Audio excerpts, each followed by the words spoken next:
Queen of voice, Aleng de Mabiur Garang.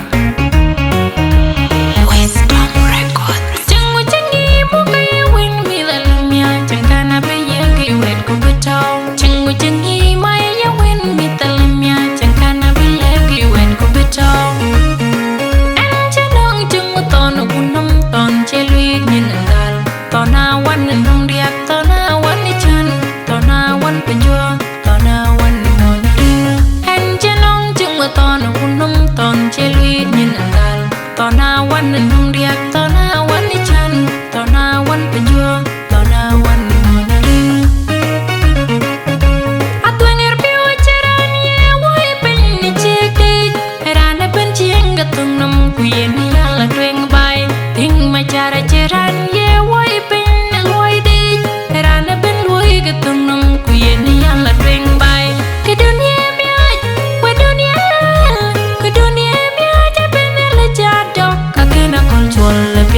Bin ke tweng atiai men rana yelwele yelep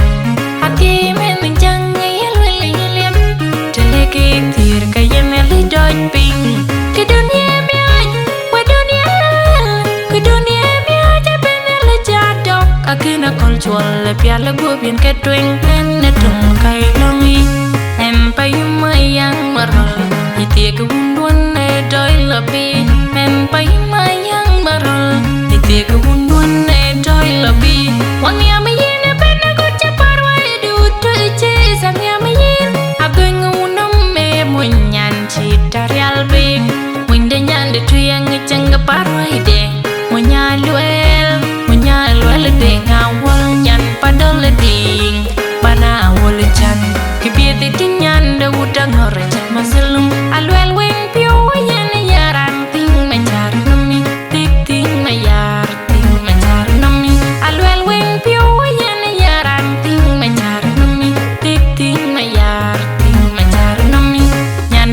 bánh jela pane bánh awan mor kwao pandini bai ben wude ben anang ton yani amai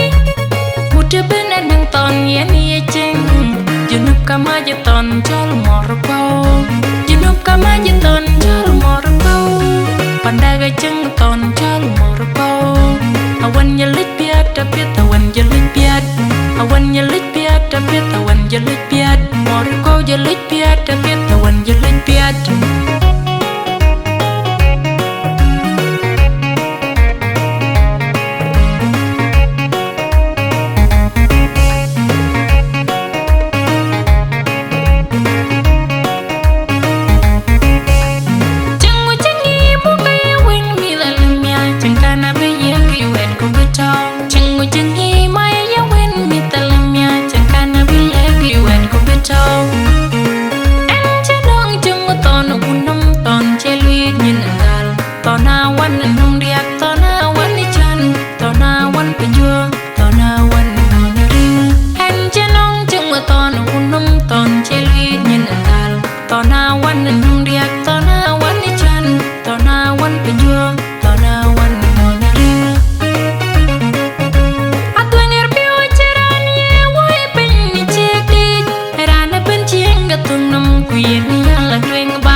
piala gu bin ke tweng en tung kai longi em payumayang maral itie ke wundwan e doi labi em payumayang maral itie ke wundwan e doi labi wangi amayin pena gocha parwa du tu che sang amayin abeng unum me munyan cita real be winde nyan de tuyang chang parwa ide munyaluel de ngawal padol ding bana wol chan kibiete tinyan de udang hore chan maselum alwel wen pio yen yaran ting mencar numi tik tik